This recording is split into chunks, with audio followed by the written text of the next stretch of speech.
Welcome back to Tipping Point. I'm your host, Kara McKinney. Young people identifying as being on the LGBTQ spectrum has increased drastically from year to year. But one of the main identities now being claimed by Gen Z is something called asexuality. It can present as absolutely zero desire to have sexual encounters, or it can mean someone who will engage in sexual behaviors from time to time as a form of release, but not because they actively want or desire to engage in those sorts of behaviors. There is an asexual flag, pride merchandise, and an International Asexual Awareness Day. Studies also show that Gen Z is having less sex than the generations before them, which has its pros and cons. It would be better if Gen Z were having less sex because they had a new awareness about morality and therefore had developed a healthy understanding of sex, marriage, and procreation. But alas, such is not the case with rising levels of asexuality. What we have instead are young people who are raised in a multi-layered, thick smog of sexual degeneracy, and they react to it in strange ways, either by going all in on sex or by foregoing it entirely because they lack the skills necessary to form close bonds with others. And even worse is what a new article by Freya India, a columnist for Quillette, is connecting the dots on: the role of Big Pharma in all this. She asked these young people if they really are asexual or if they're on antidepressants. We tend to describe the transing of kids as the only way in which young people are being chemically castrated these days, but it's also with antidepressants. Freya explains, quote, SSRIs, selective serotonin reuptake inhibitors, are a common class of antidepressants used to treat depression, anxiety, and other mental health problems. Popular SSRIs include Prozac, Lexapro, and Zoloft.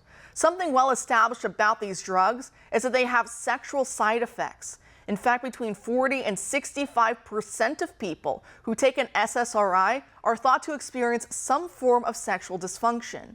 What few people know, though, is these side effects can persist even after coming off the drugs, a condition called post-SSRI sexual dysfunction, PSSD. This is more than just low libido. It can be a total loss of libido, genital numbness, erectile dysfunction, an inability to orgasm, and a complete lack of sexual attraction. Emotional blunting is also common, with sufferers describing a numbing of positive emotions, no romantic feelings, and difficulty connecting with others. PSSD can occur immediately after just a few pills and persist for years, decades, even permanently. There is no treatment. Despite PSSD being in the medical records since the 90s, patients are rarely warned of the risk, a risk thought to be 1 in 216, end quote. Well, that's horrible, you may be thinking to yourself, but how many kids are really taking such drugs? Well, Freya has an answer for that too. She goes on to say, quote, in the UK, 1 in 3 teenagers aged 12 to 18 have been prescribed antidepressants. In 2022 alone, the number of children aged 13 to 19 taking antidepressants rose by 6,000 to 173,000. That's kids taking drugs known to cause sexual dysfunction. Drugs that the Royal College of Psychiatrists admits to using to castrate sex offenders right during puberty and increasingly before puberty. In the UK, antidepressant prescriptions for children aged 5 to 12 years increased by more than 40% between 2015 and 2021. Aged 5, before they've even had the chance to develop normally. Online forums are already full of people sharing their experiences of puberty on SSRIs and now dealing with sexual dysfunction as adults, end quote. No wonder women in the fringes of left-wing activism have such a hard time understanding and having empathy for men who are not likewise beta and chemically castrated like them. For those women are the most likely to be on these sorts of meds from a young age. No wonder these types are so open to ever more bizarre sexual degeneracy in the streets. They are perhaps searching desperately for that spark to come back.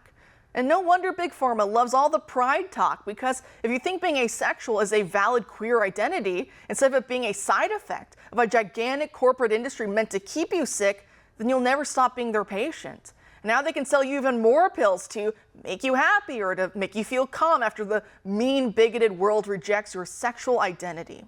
What a horrible world we're creating for our children. No wonder the children are not all right.